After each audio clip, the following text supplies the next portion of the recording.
Bismillah. Anak saya yang sekolah di pesantren. Ini mau nanya. Sudah bersuci atau berwudu. Terima kasih Kemudian Bapak. wudunya batal. Bismillahirrahmanirrahim. Assalamualaikum warahmatullahi wabarakatuh. Alhamdulillah wassalatu wassalamu ala Rasulillah wa ala alihi wa sahbihi wa man walah. Ikhwatal iman, pemirsa Fatwa TV rahimani wa rahimakumullah dimanapun Anda berada. Ahlan wa sahlan wa marhaban bikum. Alhamdulillah, senang sekali rasanya bisa kembali bersua menyapa Anda semua dalam acara live interaktif Bekal Muslim Fatwa TV. Kali ini dengan tema fikih jual beli dan muamalah kontemporer lainnya. Bersama guru kita Al-Ustadz Dr. Muhammad Arifin Badri LCMA Hafizahullahu Ta'ala. Salam dan salam semoga tercurahkan kepada Nabi kita yang mulia, Rasul tercinta Nabi Muhammad Sallallahu Alaihi Wasallam, juga kepada keluarga beliau, para sahabat beliau, serta orang-orang yang istiqomah di atas sunnah beliau hingga akhir zaman. Allahumma sholli ala Muhammad wa ala ali Muhammad. Ikhwatal iman, pemirsa Fatwa TV rahimani wa rahimakumullah dimanapun Anda berada. Alhamdulillah telah ada bersama kita di studio Fatwa TV Jember. Pemateri kita pada kesempatan ini Al-Ustadz Dr. Muhammad Arifin Badri LCMA Hafizahullah Ta'ala merupakan wakil merangkap anggota Dewan Fatwa Perhimpunan Al-Irsad. Yuk kita sapa beliau. Assalamualaikum warahmatullahi wabarakatuh. Warahmatullahi wabarakatuh. Kefalakum Ustaz? Alhamdulillah sehat, barakallahu fiik. Baik, barakallah Ustaz, jazakallah. Biasanya kalau musim hujan bujang itu apa yang dikerjakan? Macam-macam Ustaz. Alhamdulillah sekarang tempat terasa sudah masuk musim hujan Ustaz. Ya, alhamdulillah. Iya, masyaallah. Sehat Ustaz? Alhamdulillah sehat, Jazakallah barakallahu fiik. bisa kembali menemani Ustaz di studio yang tercinta ini Ustaz. Barakallahu fiik. Hayakumullah, jazakallahu khair. Barakallahu fiikum Ustaz. Hayakumullah. Ikhwatal iman, pemirsa Fatwa TV rahimani wa rahimakumullah. Live interaktif kita kali ini juga ikut dirilai oleh radio yang tergabung di RTVC, di antaranya Radio Bembas Yogyakarta, Radio Sahabat Tegal Jawa Tengah, kemudian Radio MDFM Probolinggo, Radio Sago FM Sumatera Barat, Radio Amuba Pangkal Pinang, Radio Gema FM Bontang, Radio Albina AM Bekasi, Radio Tuah FM Riau, Radio Madinah Caruban, Radio Dai Tengaran, dan Radio Mas FM Seragen. Kita ucapkan terima kasih wa jazakumullah khairan. Dan untuk berpartisipasi para pemirsa, para pendengar dimanapun Anda berada di 0331544687, 0331544687. Baik, sebelum kita merespon pertanyaan telah masuk di meja reaksi Fatwa TV, mari kita dengarkan nasihat pembuka dari Al-Ustadz. Falyatafaddal mashkura ma'jura. Baik, barakallahu fiik. Baik. Assalamualaikum warahmatullahi wabarakatuh. Alhamdulillah. Wassalatu wassalamu ala Rasulillah wa ala alihi wa ashabihi wa man wala ma ba'du. Kaum muslimin dan muslimah, pemirsa Fatwa TV dan penyimak dimanapun Anda berada. Puji dan syukur sepatutnya senantiasa kita aturkan kepada Allah Azza wa Jalla. Berkat kemurahannya, taufik dan ma'unahnya, kita masih terus bisa mengikuti program acara kita ini. Apapun saat ini yang kita rasakan, Anda yang mungkin mengeluhkan curahnya musim hujan, atau mungkin mengkhawatirkan dampak buruk dari musim hujan yang mulai datang, curah yang mulai tinggi, ataupun Anda yang hari ini mensyukuri dengan datangnya musim hujan, maka hanya ada satu pilihan bagi Anda, yaitu mengucap alhamdulillah. Karena Rasulullah SAW yahmadullah ala kulli ahyani. Dahulu Nabi itu senantiasa memuji kepada Allah, mengatakan alhamdulillah dalam segala kondisi beliau. Kalau beliau melihat, mendapatkan sesuatu yang menyenangkan, beliau mengatakan alhamdulillah alladzi bi ni'matihi tatimmus shalihat. Segala puji bagi Allah, segala kebaikan ini dapat terwujud. Dan kalau beliau merasakan sesuatu yang tidak nyaman, sesuatu yang tidak menyenangkan, beliau pun tetap mengucapkan alhamdulillah. Karena tidak nyaman itu hanya persepsi kita. Hanya kebodohan kita yang menjadikan kita menganggap ada sesuatu yang tidak baik, sesuatu yang tidak buruk. Adapun bagi Allah semua itu baik. Baik dan buruk itu seringkali hanya dinilai dari sisi tidak sejalan dengan nafsu kita, tidak sejalan dengan selera kita. Tetapi bagi Allah Subhanahu wa taala semua itu baik. Karena Allah tidak mungkin, dan Allah telah berjanji, berkomitmen untuk tidak menzalimi hambanya. Wa mallahu bidzallamil lil abid. Allah sama sekali tidak pernah menzalimi hambanya. Sehingga apa yang Allah lakukan, apa yang Allah takdirkan, Allah ciptakan itu semua membawa kebaikan. Hanya saja nafsu kita, kebodohan kita yang kemudian menjadikan kita berpikir, menduga bahwa sebagian kejadian itu buruk. Ketika musim hujan misalnya, cucian Anda mungkin susah kering. Anda sangat berharap untuk bisa segera kering, ya. Anda menganggap itu buruk. Padahal itu baik. Ketika Anda terima dengan dada yang lapang, Anda membuka sudut pandang Anda yang positif, maka Anda akan menemukan berjuta-juta kebaikan. Cucian Anda yang kurang kering, mungkin sebagiannya mulai bau.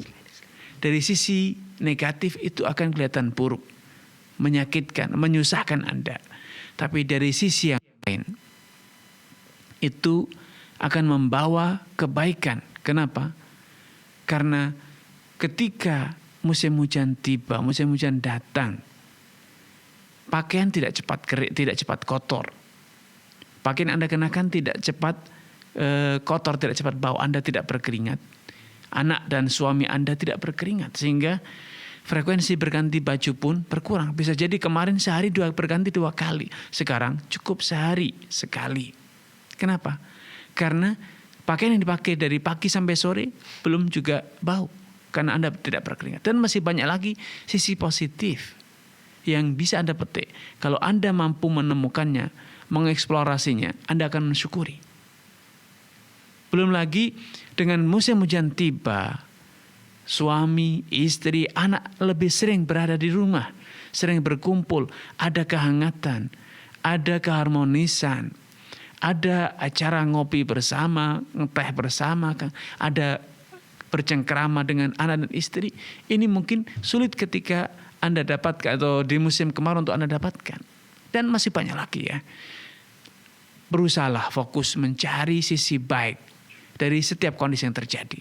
Niscaya Anda akan bisa mensyukuri segala kondisi yang terjadi pada Anda. Allah Ta'ala. Masya Allah, Ustaz. Jazakallah khairan atas nasihatnya. Terlebih di musim hujan ini, Ustaz, ya. Jadi ada hujan, ya ada panas, Ustaz, ya. Maka Betul. kita harus tetap bersyukur, Ustaz, ya. Betul. Alhamdulillah. Ala kulli hal. Baik, para pemirsa, kita juga mengajak Anda semua terus ikut memanfaatkan peluang untuk berjuang bersama kami dalam syiar dakwah Islam di Fatwa TV melalui rekening aktif yang bisa Anda saksikan di layar kaca Anda. Barakallahu fikum.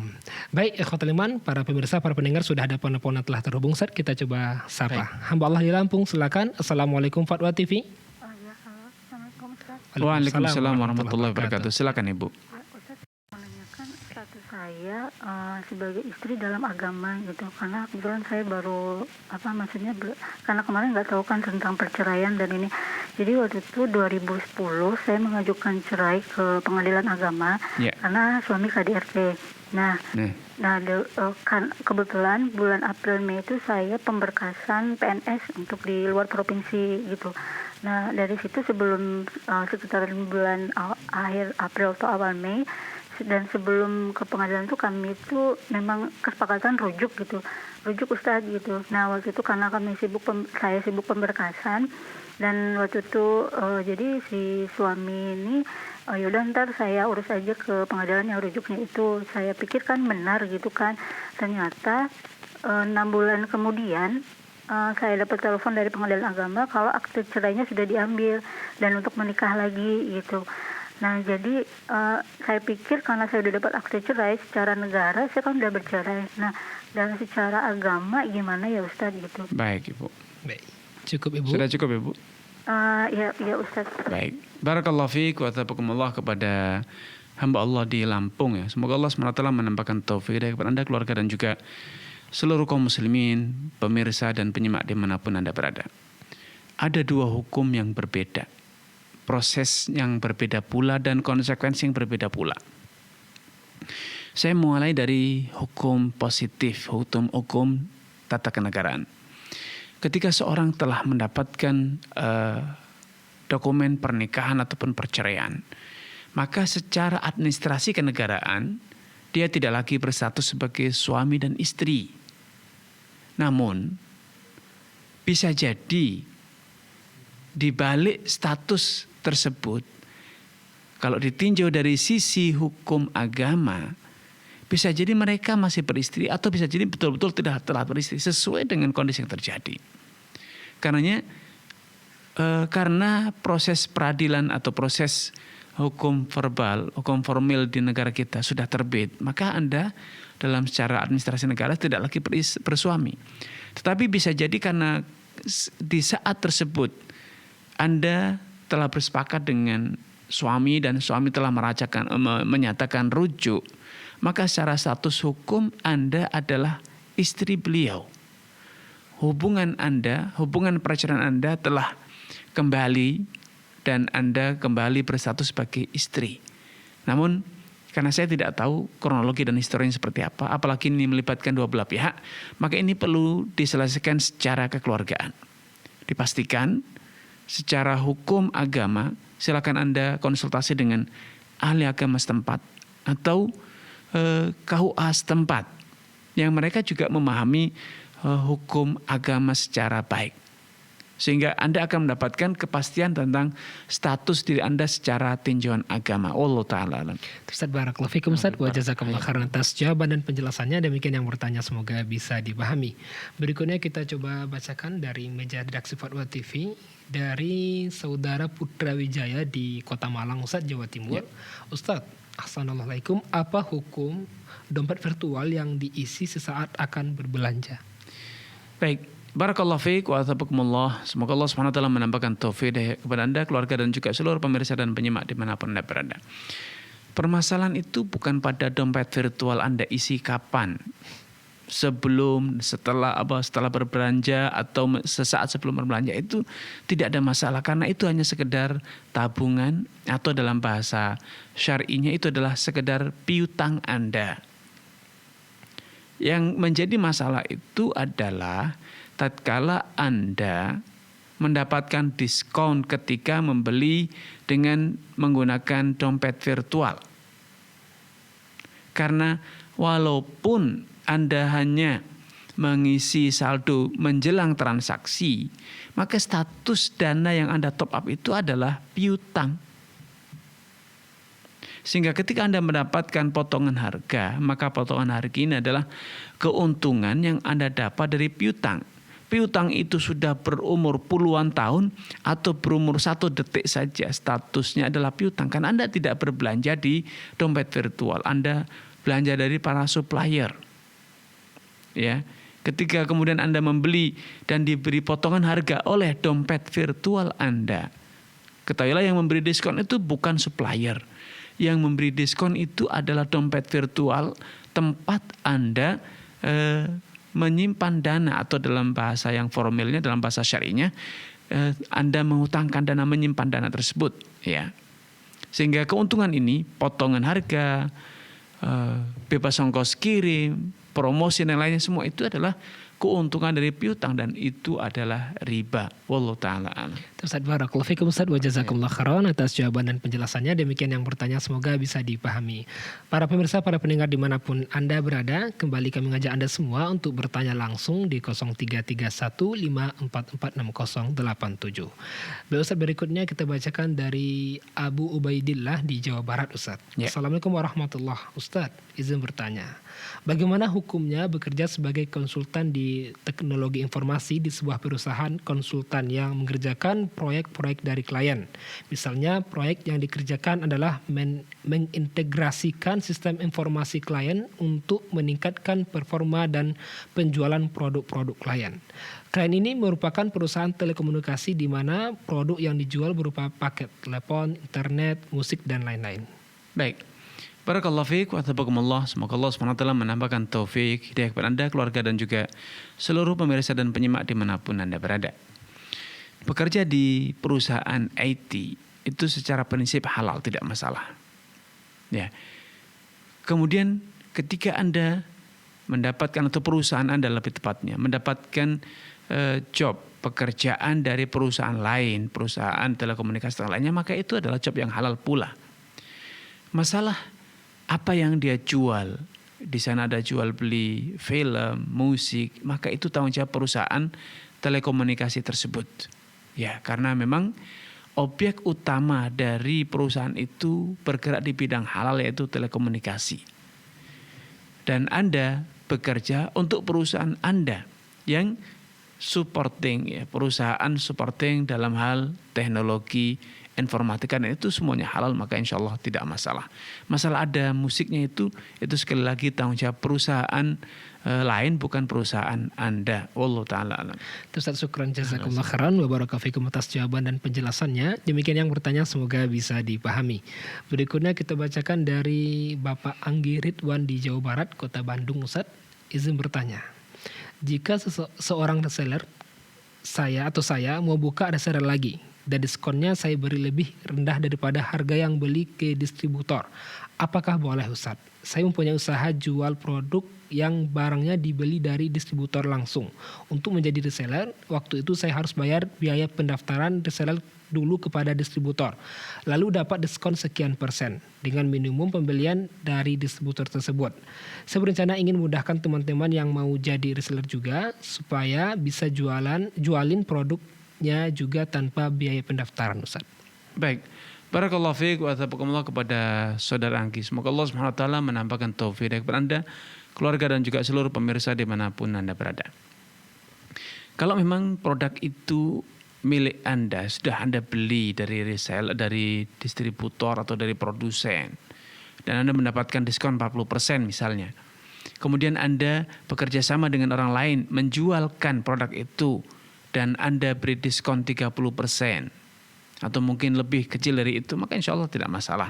Selama tidak ada aturan yang melarang dari perusahaan produsen tersebut. Karena perusahaan punya kepentingan untuk mengatur dan membatasi para reseller agar produknya itu dapat terdistribusikan dengan baik dan persaingan antar anggota reseller itu juga terkendali dengan baik. Selama tidak ada aturan maka boleh. Tapi ketika ada aturan bahwa penjualan itu terbatas, daerah ini hanya diturunkan sekian unit, sekian produk, sekian pieces untuk pengendaliannya, di sini ada sekian reseller saja, maka Anda harus ikuti tersebut. Apalagi kalau ternyata itu sudah ada dituangkan dalam perjanjian antara Anda dengan perusahaan, maka Anda harus mengikuti perjanjian itu sesuai dengan sabda Nabi SAW. Al-muslimun ala syurutihim. Setiap kaum muslim itu wajib memenuhi dan menjalankan persyaratan yang telah disepakati di antara mereka. Wallahu ta'ala alam. Ustaz, barakallahu fikum, Ustaz, jazakumullah khairan atas jawaban dan penjelasannya. Demikian yang bertanya, semoga bisa dipahami. Baik, berikutnya sudah ada penelpon terhubung dari Jambi, saudara hamba Allah di Jambi. Silakan. Assalamualaikum Fatwa TV. Waalaikumsalam warahmatullahi wabarakatuh. Silakan Pak Suryanto. Oh ya, ini ingin bertanya berkaitan dengan pembiayaan melalui BSI. Tolong tanpa menyebut merek Pak ya. Oh ya, Bank Syariah ya. Iya. Kemudian untuk pembiayaan ini diminta asuransi jiwa. Bisa lebih keras Pak suaranya Pak. Mungkin lebih dekat kan. Suaranya kurang jelas Bapak, bisa diulangi? Iya, kami pembiayaan di Bank Syariah. Iya. Kemudian oleh Bank Syariah ini diminta asuransi jiwa. Nah, saat ini kami sudah menolaknya ya. Namun oleh pihak Bank Syariah juga masih tetap menggunakan, dan kami pun sudah serahkan kepada Bank Syariah untuk mengasuransikan kami ya, bukan kami yang meminta asuransi, namun hal itu juga tetap tidak bisa dilakukan. Nah, bagaimana solusinya Ustaz? Baik. Sudah cukup Bapak? Ya, cukup. Baik. Barakallahu fiik wa adzaqumullah kepada Pak Suryanto di Jambi. Semoga Allah Subhanahu wa taala menampakkan taufik kepada Anda, keluarga, dan juga seluruh pemirsa dan penyimak dimanapun Anda berada. Sebatas yang saya ketahui, dalam aturan atau regulasi dari Bank Sentral ada aturan bahwa setiap pembiayaan itu harus di-cover oleh asuransi. Ya. Namun saya kurang begitu memahami, kurang menguasai tentang asuransi apa saja yang harus diterapkan. Apakah proyeknya saja, pengadaannya saja, atau termasuk asuransi jiwa ya. Nah, kalau sesuatu itu tidak lagi bisa dihindari karena memang setiap pembiayaan itu harus di-cover. Seperti halnya ketika Anda beli tiket, Anda membeli kendaraan, secara otomatis harga beli Anda, harga tiket Anda itu sudah include masuk asuransi jiwa, asuransi kecelakaan. Sehingga siapapun, bahkan para pejalan kaki yang berjalan di jalan raya, ketika mengalami kecelakaan itu melibatkan kendaraan bermotor, maka pengendara dan juga korbannya, pejalan kaki itu ikut mendapatkan asuransi, polis asuransi. Ya. Dan Anda tidak lagi bisa menghindar. Karena Anda suka tidak suka, ketika membeli tiket maka sekian rupiah dari nilai tiket itu sudah termasuk asuransi. Dan Anda menyetujui itu. Kalau tidak, Anda tidak akan pernah bisa beli tiket. Nah, kesimpulannya, pendek kata, kalau asuransi itu memang sudah menjadi regulasi yang tidak lagi bisa dihindari. Mekanismenya semacam itu. Sehingga tidak akan mungkin ada pembiayaan secara formal di lembaga apapun di bawah naungan bank sentral kecuali harus diasuransikan. Maka ini bukan lagi menjadi dosa Anda, yaitu dosa para regulator yang membuat aturan yang tidak sesuai dengan tuntunan syariah. Ya. Namun kalau itu adalah asuransi yang opsional, bukan diwajibkan, maka Anda ketika menerimanya maka Anda berdosa karena Anda berarti menyetujui program tersebut.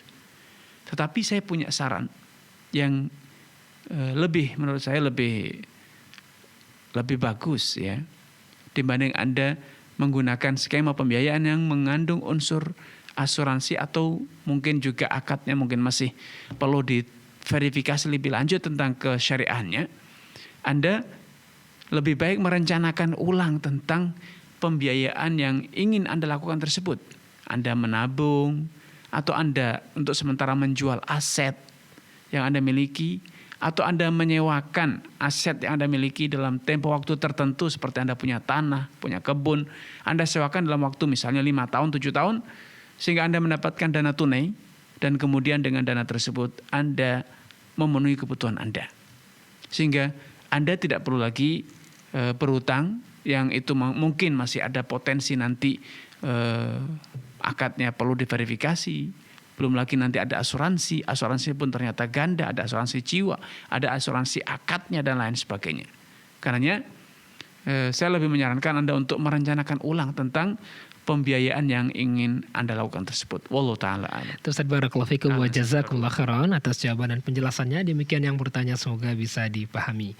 Berikutnya kita bacakan dari pertanyaan dari Jawa Barat. Ustaz, assalamualaikum. Izin bertanya. Bagaimana hukum fikihnya terkait penggalangan donasi yang dilakukan secara sukarela oleh warga perumahan untuk duafa, itu yang mengalami kesulitan ekonomi atau sakit dan yang lainnya, difasilitasi oleh perangkat RT sebagai panitia donasi yang tanpa upah. Pengumpulan dana dan foto bukti donasi penyampaian dana ke pihak penerima donasi yang sudah diseleksi oleh pihak panitia donasi disampaikan ulang kepada pihak donatur setelah penyerahan donasi. Baik. Barakallahu fiik wa athabakumullah. Semoga Allah SWT menambahkan taufik hidayah kepada Anda, keluarga dan juga seluruh pemirsa dimanapun Anda berada. Sebelum berbicara tentang hukum donasi, kita perlu mendudukkan satu perkara yang ini lebih penting untuk didudukkan. Bahwa hukum apapun itu sepatutnya ditanyakan, dipelajari, dan dikonsultasikan kepada orang-orang yang memang ahli di bidang tersebut. Kalau Anda ingin bertanya tentang hukum tata negara, ya silakan Anda konsultasi kepada orang yang memang ahli di bidang hukum tata negara. Walaupun pengetahuan tentang tata negara secara global banyak yang mengetahuinya, tapi mereka bukan ahlinya. Demikian pula ketika Anda ingin berkonsultasi tentang medis, maka tanyakanlah kepada tenaga medis yang mumpuni. Kalau tidak, hanya sekedar pengetahuan umum saja, maka Anda akan mendapatkan jawaban yang beragam. Jawaban yang tidak tidak sesuai dengan fakta atau bahkan mungkin menyimpang dari kaidah-kaidah hukum kedokteran. Nah, berkaitan dengan donasi, sebagian orang memahami mengumpulkan donasi itu haram hukumnya berdasarkan dalil-dalil yang berkaitan dengan haramnya meminta-minta seperti hadis Qabisah. Ini tentu salah faham. Yang terlarang itu adalah meminta-minta untuk kepentingan pribadi atau untuk menyalurkan hasrat nafsu, rasa malas bekerja, rasa ingin cepat kaya dengan meminta-minta. Man sa'al amalan nasi takathuran ja'a yaumal qiyamati wa wajhu laysa fihi muz'atu lahmin. Wa laysa fi wajhi muz'atu lahmin, kata Nabi. Siapapun yang meminta-minta dalam rangka untuk memperkaya diri, maka hari kiamat kelak dia akan dibangkitkan dengan dalam kondisi wajahnya tidak sekerat daging pun menempel di wajahnya, hanya tulang belulang. Untuk mempermalukan dia sebagai gambaran tentang bagaimana hidup dia di dunia yang betul-betul telah kehilangan rasa malu. Adapun mengumpulkan donasi, memotivasi masyarakat untuk berdonasi, membantu orang yang membutuhkan, maka ini adalah amal soleh. Al-Quran telah mengajarkan adanya petugas hamil zakat yang dia mengumpulkan harta zakat dari masyarakat, bukan untuk kepentingan pribadinya, bukan untuk memperkaya diri, tapi membantu para wajib zakat menyalurkan zakatnya, mendistribusikan zakatnya kepada yang berhak menerima. Ya, dalam hadis Qabisah sendiri telah dijelaskan bahwa meminta untuk mendamaikan orang yang bersengketa, dan proses pendamaian itu butuh dana. Padahal yang bersengketa bisa jadi hanya 1 orang, 2 orang. Maka itu tidak tercela, itu suatu baik. Bahkan Nabi SAW pernah memotivasi para sahabat untuk berdonasi.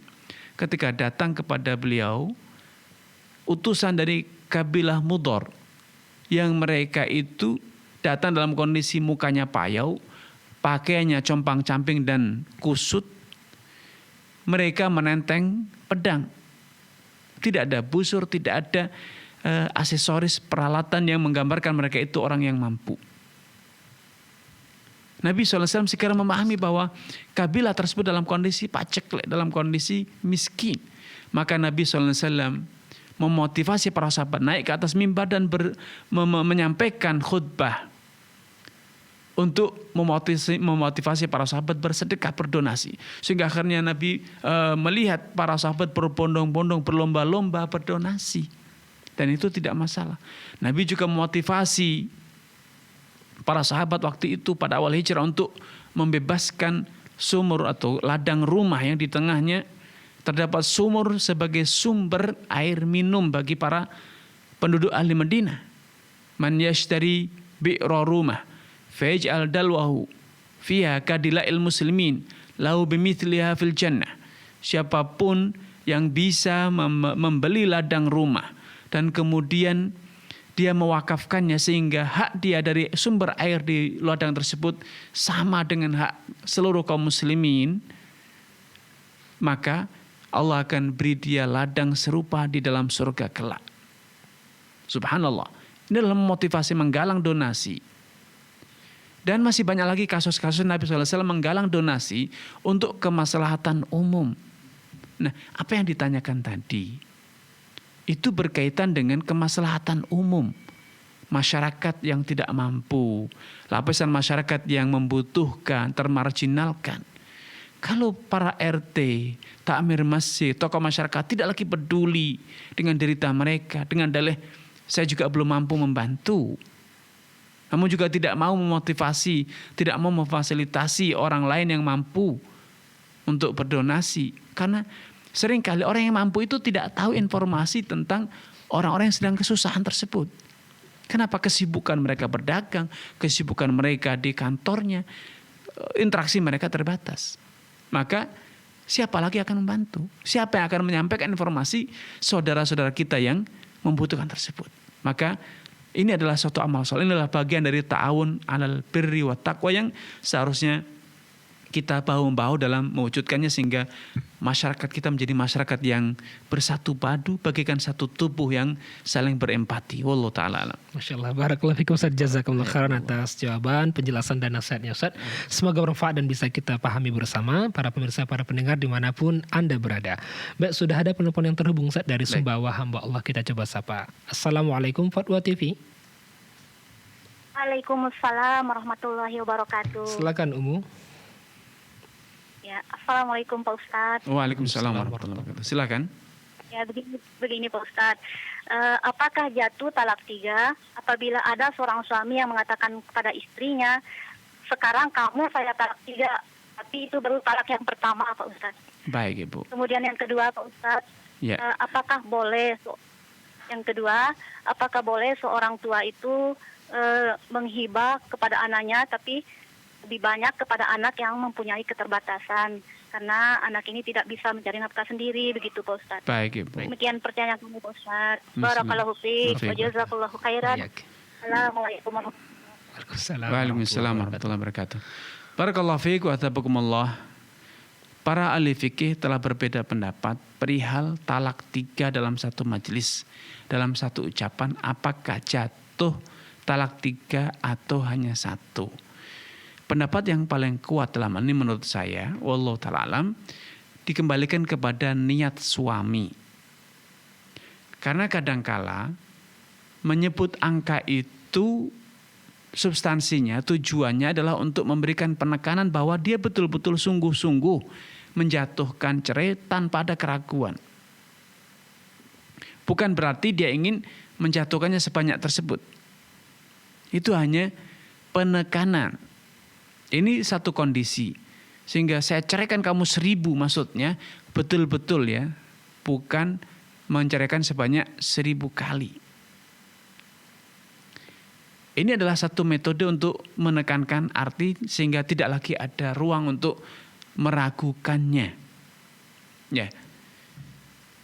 Kemungkinan yang kedua, suami betul-betul berniat ingin menjatuhkan tiga perceraian. Sehingga dia ingin betul-betul mengakhiri semua hubungan dengan wanita tersebut. Tidak ingin rujuk. Dia sudah betul-betul putus asa atau sudah bertekad bulat untuk tidak lagi bisa rujuk dengan wanita tersebut atau serumah dengan wanita tersebut. Maka dia ingin segera mengakhiri semuanya itu tanpa menunggu proses cerai sekali, cerai kedua, dan selanjutnya. Ya, maka kalau itu niatnya, maka jatuh talak 3. Tapi kalau niatnya hanya sekedar meyakinkan bahwa dia betul-betul telah menceraikan, seperti yang mengatakan saya ceraikan kamu, saya ceraikan kamu, saya ceraikan kamu, tapi ini sekedar untuk mengulang agar istri tidak ragu tentang kata-kata itu, maka itu hanya jatuh sekali, ya. Sehingga dalam hal ini yang lebih kuat pendapat para ulama sekali lagi adalah pendapat yang mengatakan dikembalikan kepada niat suami ketika mengucapkan kata cerai tersebut. Dalam hadis Abdullah bin Abbas, beliau mengatakan kana talaqu tsalath ala ahdi Rasulullah sallallahu wa Abi Bakrin wa sadran min khilafati Umar anna talaqu tsalathi wahid. Dulu di zaman Nabi talak 3, orang mengucapkan saya ceraikan kamu 3 kali atau saya ceraikan kamu, saya ceraikan kamu, saya ceraikan kamu itu. Demikian pula semasa khilafah Abu Bakar dan pada awal khilafah Umar, talak 3 itu dianggap sekali.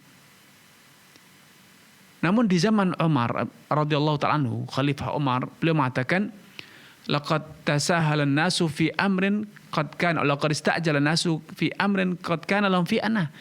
Masyarakat sekarang sudah banyak yang tergesa-gesa dalam melakukan suatu hal yang dahulu itu dilakukan secara anah. Secara anah itu secara hati-hati, dipikir matang-matang, mereka tidak gegabah melakukannya.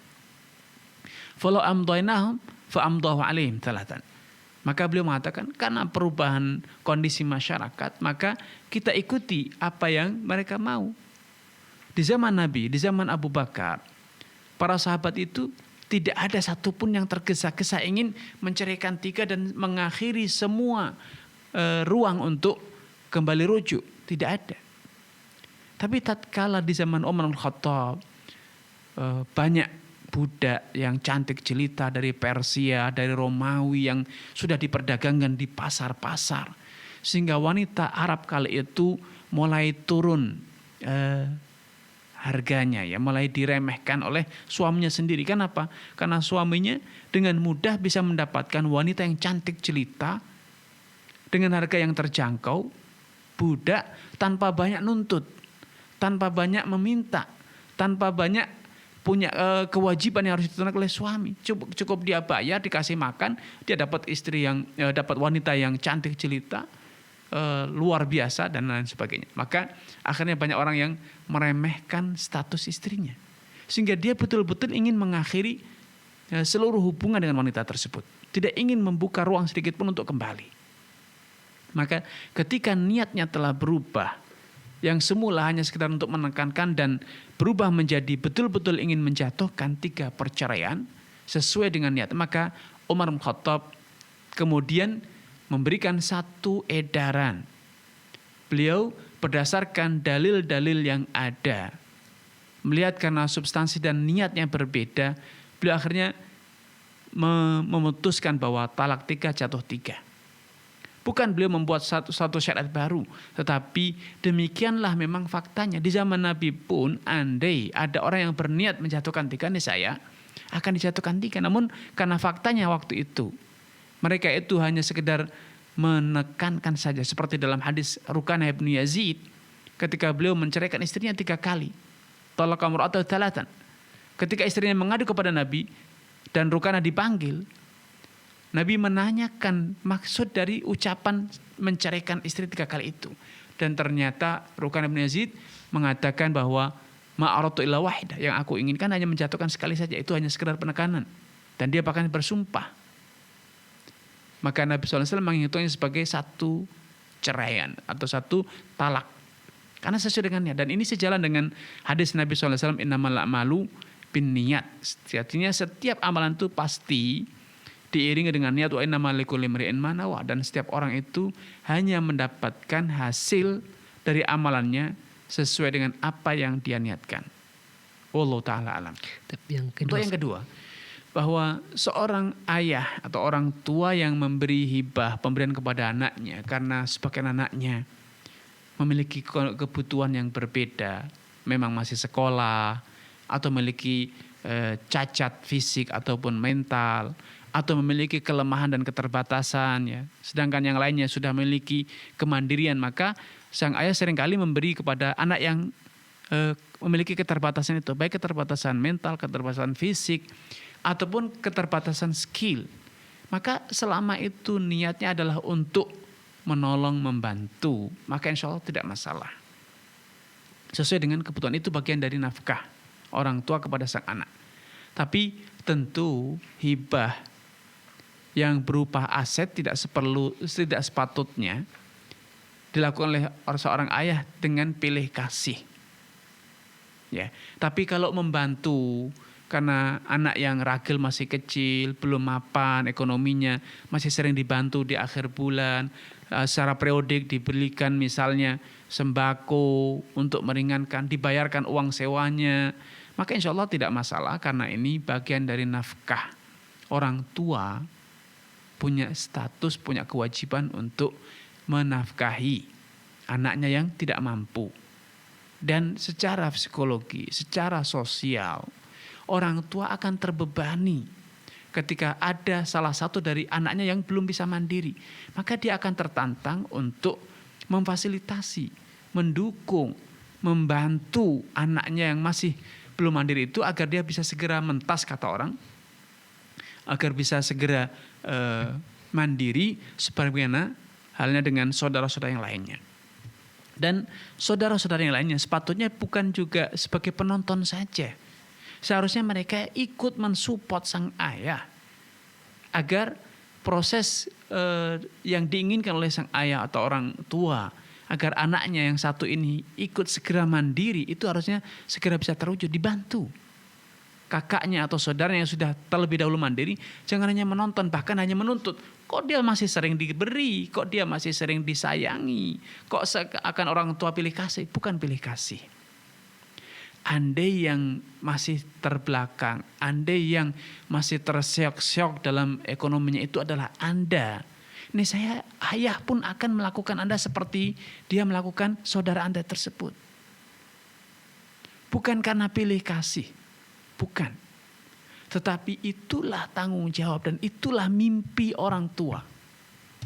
Ingin melihat, menyaksikan putra-putrinya semua mandiri dan sukses.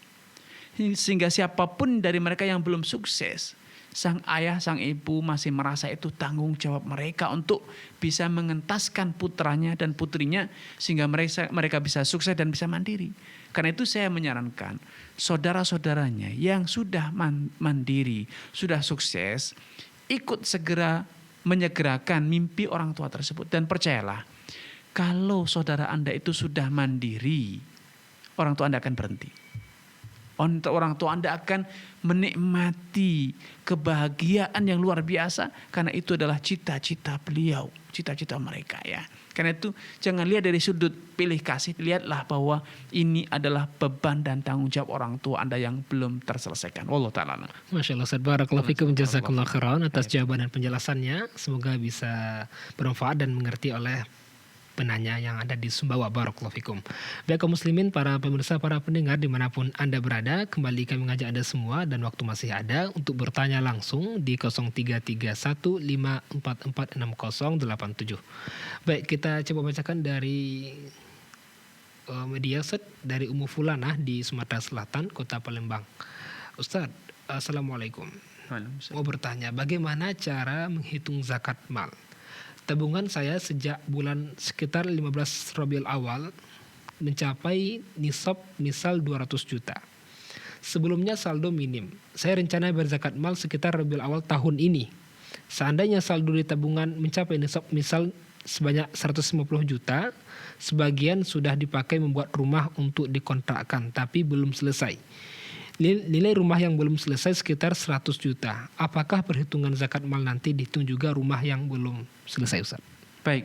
Barakallahu fiik wa athabakumullah kepada saudara yang telah bertanya ini. Semoga Allah SWT menambahkan taufik hidayah kepada Anda, keluarga dan juga seluruh pemirsa dan penyimak dimanapun Anda berada.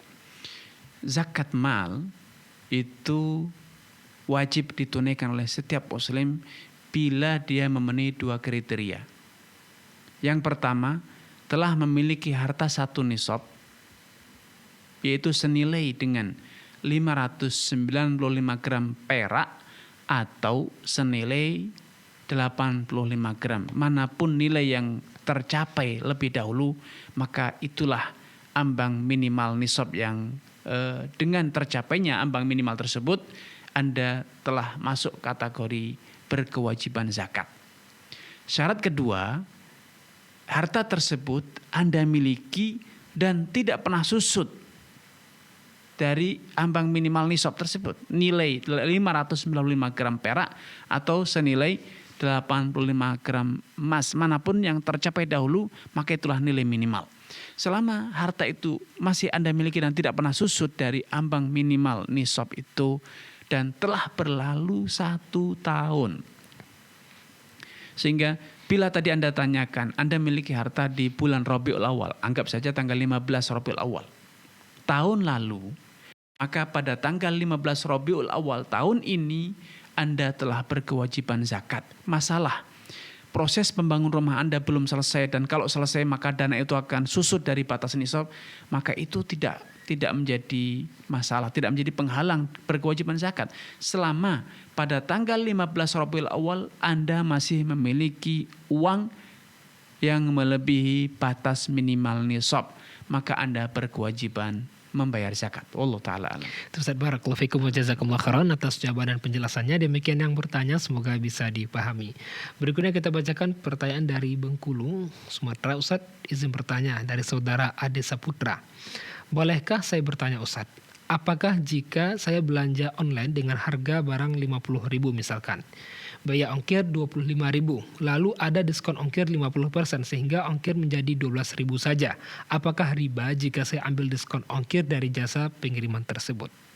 Baik. Barakallahu fiik wa tabakumullah kepada saudara Hadi ya. Semoga Allah SWT menambahkan taufik kepada Anda, keluarga dan juga seluruh pemirsa dimanapun Anda berada. Kalau Anda membelinya dengan top up terlebih dahulu, Anda punya saldo di dompet virtual, sehingga diskon itu atau bebas ongkos kirim atau diskon harga barang itu diberikan kepada orang yang transaksinya dengan menggunakan dompet virtual, alias ketika dia transaksi pembayaran, dompet virtualnya sudah ada saldo, maka ini adalah riba. Seperti halnya ketika Anda datang ke mall, ke pusat-pusat perbelanjaan, seringkali Anda akan melihat di sana tulisan besar, pengguna kartu bank A, bank B atau bank C akan mendapatkan diskon spesial sebesar 5% atau 10%. Ini adalah diskon-diskon yang riba. Kenapa?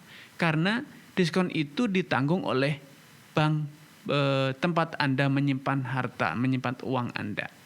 Sehingga itu bagian dari faedah keuntungan yang Anda dapat dari tabungan Anda. Saldo itu adalah tabungan. Sehingga ketika Anda memiliki saldo, baik saldo itu baru saja Anda top up menjelang Anda transaksi, maka intinya saldo itu tabungan. Tabungan itu dalam hukum fikihnya adalah qardun, piutang. Maka berlaku kaidah kullu qardin jarra naf'an fahuwa riba. Setiap piutang yang mendatangkan keuntungan maka itu adalah riba. Wallahu ta'ala a'lam. Ustaz, barakallahu fikum Ustaz, wa jazakumullah khairan atas jawaban dan penjelasannya. Demikian yang bertanya, semoga bisa dipahami. Berikutnya dari hamba Allah di Banten, Ustaz. Assalamualaikum warahmatullahi wabarakatuh. Ustaz, izin bertanya, jika ibadah umroh tetapi bayarnya setelah kembali dan diangsur, bagaimana hukumnya Ustaz, dan apakah boleh termasuk hutang juga tetapi perjanjiannya tidak ada bunganya Ustaz? Baik, barakallahu fiik wa tabakumullah kepada yang bertanya. Semoga Allah SWT menambahkan taufik kepada Anda, keluarga dan juga seluruh pemirsa dimanapun Anda berada. Ada dua kondisi. Kondisi pertama, dari orang yang umroh dulu baru bayar di belakang. Yang pertama, orang tersebut hanya sebatas ngutangi. Nih, Anda berangkat umroh, saya utangi 30 juta, Anda bayar nanti setelah pulang. Maka ini tidak masalah, itu bukan riba. Atau saya punya paket umroh, saya adalah seorang provider, saya punya perusahaan yang punya tiket, dan saya sudah booking hotel, saya sudah bayar hotel, sudah blok hotel, catering dan lain sebagainya.